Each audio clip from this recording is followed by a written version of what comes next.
What if the pain you endured wasn't a punishment, but an initiation? What if the betrayal, the abandonment, the heartbreak you thought would break you was actually your beginning? Stay with me, because this isn't just another motivational speech. This is the raw, unsettling truth through the lens of Carl Jung's psychology. The kind of truth that doesn't comfort you, but transforms you. You think you want revenge, you think you want justice, but what you truly need is revelation. You don't need to destroy them. You need to understand you, because once you do, you'll realize they never had the power to destroy you in the first place. The only power they had was to wake you up.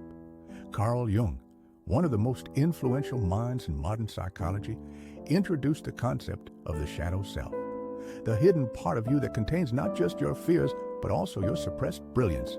It's everything you are told not to be. Too angry, too loud, too intense, too honest, too much. And here's the twist. The moment someone hurts you deeply, especially someone close, it's like striking a match in the dark.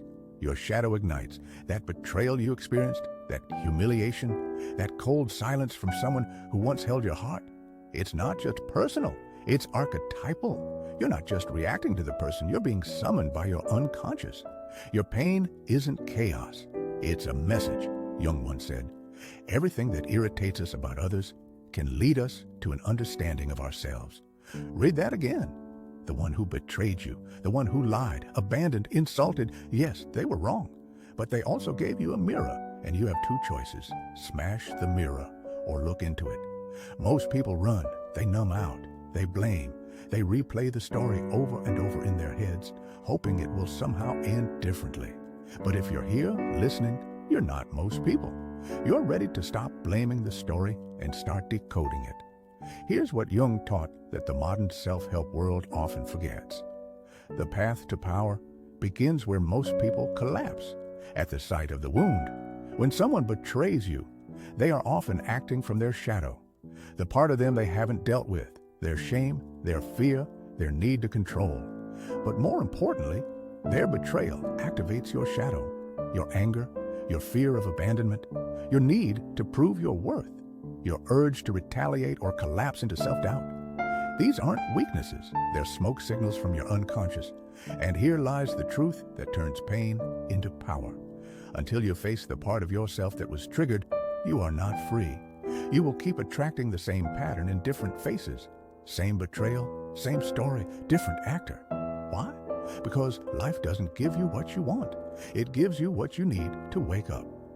Emotional suffering is not a sign that something went wrong. It's a sign that something real is surfacing. And the only way out is not through denial, but through confrontation. Jung said, the most terrifying thing is to accept oneself completely. That means accepting the version of you that feels weak, that wanted to scream, that begged to be loved. Yes, even that version. Because here's what no one told you growing up. You can't suppress pain without also suppressing power. Your shadow doesn't just contain your fear, it contains your fire. So what if the people who tried to break you have already lost, and they don't even know it yet? Not because you punished them, but because you refused to let them define who you are. You see, true strength isn't proving them wrong. It's proving yourself right. And here's where the transformation begins. Every night you cried alone wasn't weakness, it was emotional detox. Every time you didn't clap back wasn't submission, it was control. Every moment you stayed silent wasn't fear, it was observation. You weren't breaking, you were becoming. This is the first stage of what Jung called individuation, the process of becoming your truest self by integrating the parts of you that were exiled. You are not here to stay wounded. You are here to alchemize the wound. So ask yourself, am I still reacting to them? Or am I finally responding to me? Am I still trying to prove my worth? Or am I remembering that it was never lost? Because here's the truth that no betrayer wants you to realize. The greatest revenge is not destruction, it's resurrection. Let's be clear. The world teaches you to react, clap back, expose them, make them regret it. But Jung's wisdom flips that script completely, because every time you react to someone who hurt you, you hand them your power. You let them write the next chapter of your story. But what if you didn't react? What if you did something far more radical? You chose silence, not silence as avoidance, not silence as weakness, but silence as sovereignty. Jung believed that the psyche doesn't grow in noise. It grows in stillness. The moment you stop screaming for justice is the moment you start listening to your own truth. And that is the beginning of freedom. You see, the people who hurt you, who insulted you, ignored you, betrayed you, they need noise. Because noise drowns out accountability. Noise distracts from shame. But you don't need noise. You need clarity. You need space to ask, why did this hurt me so deeply? Why did I feel the urge to chase them? Why do I still seek closure from the person who broke me? These questions don't weaken you, they wake you, because the truth is, the person you need closure from is you, not them. When you fall silent, not because you're defeated, but because you're listening, you begin the process of what Jung called integration. Integration means this: you don't run from your shadow. You don't project it onto others. You turn around, you face it, and then you reclaim it, because your shadow isn't just pain. It's your instinct, your intuition, your boundaries, your rage that tells you where you've been crossed, your sadness that reveals what matters, your silence that screams, I am not here to entertain your dysfunction anymore. Let that sink in. Every moment of stillness is a declaration. I'm building something deeper now. You're no longer fighting them. You're no longer chasing an apology. You're becoming someone they can't manipulate, predict, or guilt. And that's what terrifies them. People fear those who no longer play the emotional game. Because once you stop reacting, they have no script left. You've stepped off their stage. You've burned the costume. You've stopped performing. And now, you're not their opponent anymore. You've become their mirror. And that mirror reflects everything they ran from in themselves. That's why they attack. That's why they gossip. That's why they try to provoke you, because your silence is louder than any scream.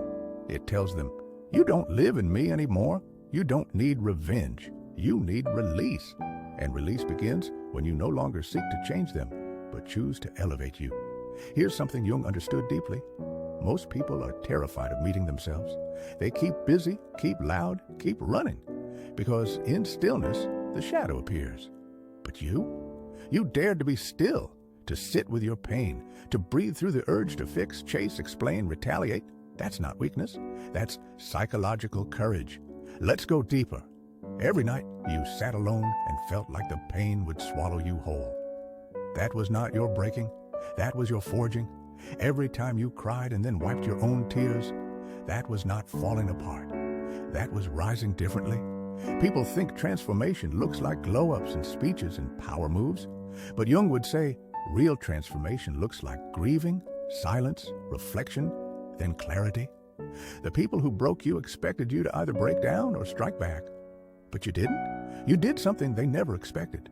You outgrew the story. You stepped into your silence not to hide, but to rebuild. You walked away not to give up, but to reclaim your life. And now, they don't know who you are anymore because the old version they hurt, she's gone. The new one, she's dangerous. Not because she's violent, but because she's awake, because she understands something most people never learned. You don't need to prove yourself to those committed to misunderstanding you. Let that truth hit. Let it become your new foundation. Because when you finally realize that your worth is not negotiable, you stop arguing, you stop chasing, you stop explaining, you simply rise. Let's get something straight. You were never meant to stay the same after what happened. You weren't supposed to go back to normal, because normal was the version of you that allowed the betrayal, tolerated the silence, played small just to be loved. That version of you, she needed to die, not because she was weak, but because she was unfinished. Carl Jung believed in the sacred process of individuation, becoming your most authentic, undivided self by integrating all the parts of you, light and shadow, wound and wisdom, chaos and clarity. Individuation isn't a makeover. It's not about looking healed on the outside. It's about burning through the lies you once told yourself to survive. Like, I'm not enough unless I'm needed. Or, love means sacrificing who I am. Or, their approval defines my value. Every time someone betrayed you, a part of that lie cracked. And every crack was a doorway leading you back to yourself. The person who ghosted you, they didn't abandon you. They exposed the part of you that clung to others out of fear of being alone. The person who cheated on you, they didn't destroy your worth. They highlighted the part of you that still thought you had to earn love by proving yourself. The friend who used you, they didn't humiliate you. They revealed the part of you that equated kindness with self-betrayal. And you know what's wild? They thought they broke you, but they didn't know. You weren't breaking, you were shedding your false self, the one you built to survive a world that demanded your silence, your submission, your smile. But that self, she's not needed anymore, because now you're not asking for a seat at the table, you're building your own. Individuation is messy. It's not pretty. It's sleepless nights, staring at your own patterns. It's journaling things you're not proud of. It's crying in the car and then wiping your tears because no one's coming to save you. And somehow, finding that to be the most empowering truth of all. Because when you realize you are the one you've been waiting for, everything changes. You stop romanticizing people who barely saw you. You stop betraying yourself just to feel safe. You stop calling pain passion and start calling it by its name, a boundary that was crossed. Here's what Jung taught us. I am not what happened to me. I am what I choose to become. Pause on that. Not what happened to you. Not what they said. Not who left. Not who stayed for the wrong reasons. But who you choose to become in the aftermath. That choice? That's your power. Individuation means you stop letting the people who hurt you be the editors of your story. They get no more lines. They don't get to narrate your ending. They don't even get to comment because they were never the author. You are. And here's the twist. When you stop chasing healing to get back at them and you start healing for you, that's when you truly rise. Because now your transformation is no longer about revenge. It's about resonance. It's about becoming so in tune with who you really are that their energy can't even find a place in your body anymore. They try to trigger you and find a locked door. They try to guilt you and find no wound to poke.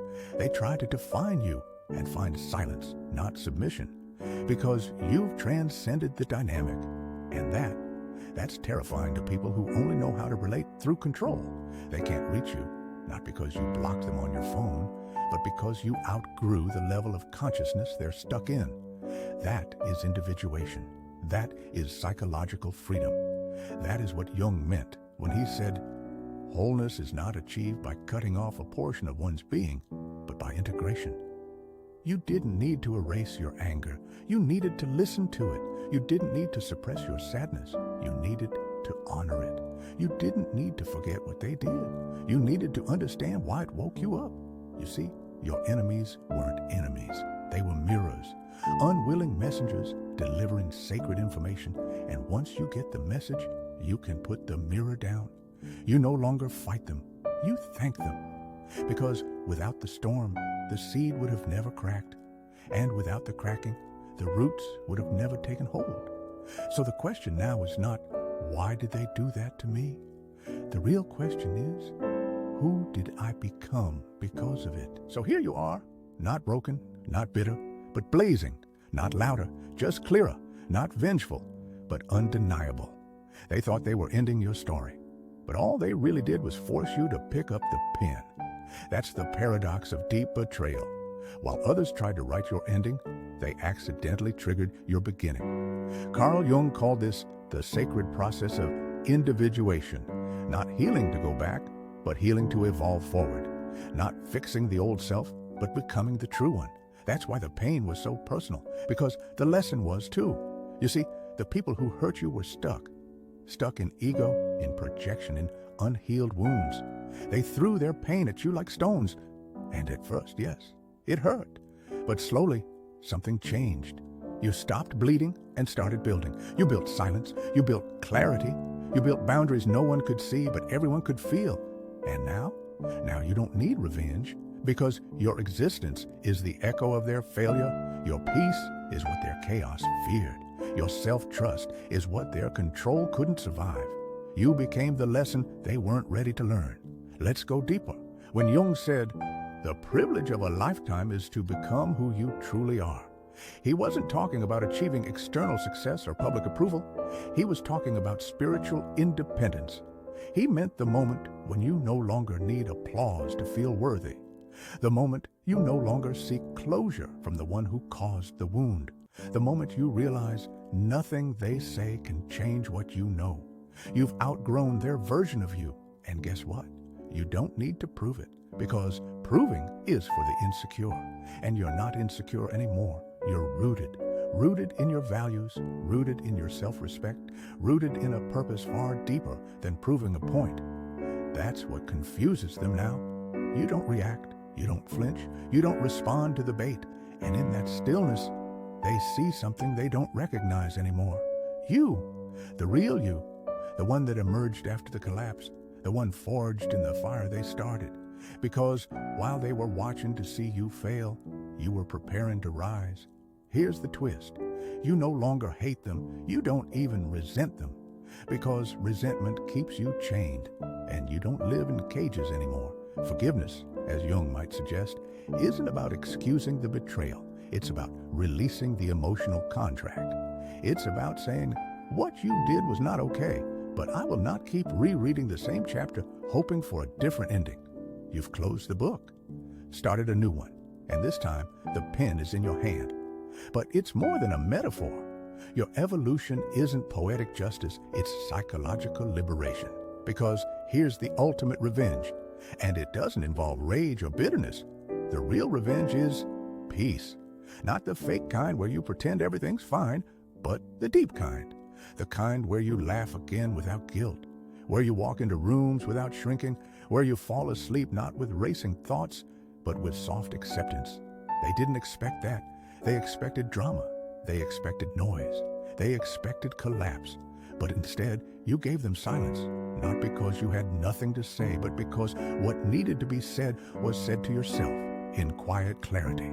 And now they'll see you from a distance, calm, focused, glowing in a way that no apology could have given you. They'll wonder how you're doing so well. They'll wonder if you ever think of them. They'll wonder why you never reached out. And the truth? You did think of them.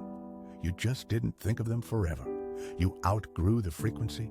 You no longer vibrate at the level of their chaos. You're not hiding. You're just free. And here's what Jung would say now. Your vision will become clear only when you can look into your own heart. Who looks outside dreams. Who looks inside awakens. You awakened. And in that awakening, you realized the past doesn't define you. Pain doesn't diminish you. They don't get to name you. You do. This is not the end. This is the arrival. You've arrived at the version of you that was waiting.